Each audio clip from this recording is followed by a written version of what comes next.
ప్రస్తుతం ఏఐల యుగం నడుస్తుంది కాబట్టి ఎయిర్టెల్ యూజర్స్ కి పర్ప్లెక్సిటీ ఏఐ ని 1 ఇయర్ పాటు ఉచితంగా ఇచ్చారు. దాని కాస్ట్ 17,000 అని చెప్తున్నారు. ఇక్కడ చాలా కండిషన్స్ ఉంటాయి, అది ఎవరికి తెలియదు. నేను 2 నెలల బట్టి వాడుతున్నాను. ఇదే సమయంలో తాజాగా ఊదరగొడుతున్నారు ఇంటర్నెట్ లో. జియో వాళ్ళు గూగుల్ జెమినీని 18 నెలల పాటు ఫ్రీగా ఇవ్వబోతున్నారు. 18 సంవత్సరాల నుండి 25 సంవత్సరాల లోపు అని చెప్తున్నారు. ఎవరైనా రిజిస్ట్రేషన్ చేసుకోవచ్చు.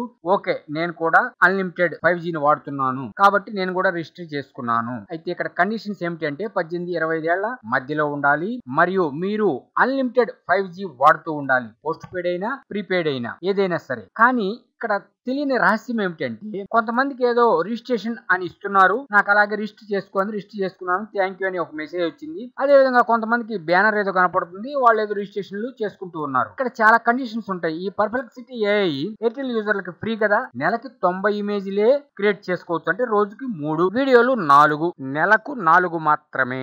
5వ వీడియో తయారు చేస్తే రాదు, ఎందుకంటే నేను వాడుతున్నాను కాబట్టి నాకు తెలుసు. కాకపోతే జియో వాళ్ళు ఏదైనా సరే అన్లిమిటెడ్ ఇస్తారు కాబట్టి గూగుల్ జెమిని మనం ఉపయోగించుకోవడానికి అన్లిమిటెడ్ ఇచ్చారనుకోండి, అంటే అన్ని వీడియోలు, ఇమేజ్లు ఏదైనా సరే. యూట్యూబ్ కంటెంట్ క్రియేటర్లు ఉంటారు, ఇక రకరకాల ఇన్స్టాగ్రామ్, సోషల్ మీడియాలో పోస్ట్ చేసే వాళ్ళు ఉంటారు. వాళ్ళ కోసం అన్లిమిటెడ్ గా ఇచ్చినా ఆశ్చర్యపోవాల్సిన పని లేదు. కాకపోతే కండిషన్స్ ఉంటాయి, అవి తప్పనిసరిగా మనం చూడాలి. ఎవరు చూడకుండా ధనమని లాగిచ్చేస్తూ ఉంటారు. ఇది ఒక రెవల్యూషన్ అని చెప్పొచ్చు. చాలా మందికి ఏఐని దగ్గర చేస్తున్నారు. అటు ఎయిర్టెల్ వాళ్ళు కానీ జియో వాళ్ళు కానీ. జియో అన్లిమిటెడ్ గూగుల్ జెమినీని కానీ ఇచ్చిందంటే మైండ్ బ్లాంక్. ఇక ఎయిర్టెల్ యూజర్లందరూ గూగుల్ జెమినీలోకి మారుతారు. ఇది ఒక మార్కెటింగ్ స్ట్రాటజీ, గుర్తుపెట్టుకోవాలి. ఇక లేట్ చేయొద్దు. ఇప్పుడే మీరు అన్లిమిటెడ్ 5G గానీ జియో సిమ్ తో వాడుతుంటే వెంటనే రిజిస్టర్ చేసుకోండి. ఈ వీడియోలో వాడిన ఇమేజెస్ మా సొంతగా తయారు చేసినవి, ఎవరికి సంబంధం లేదు.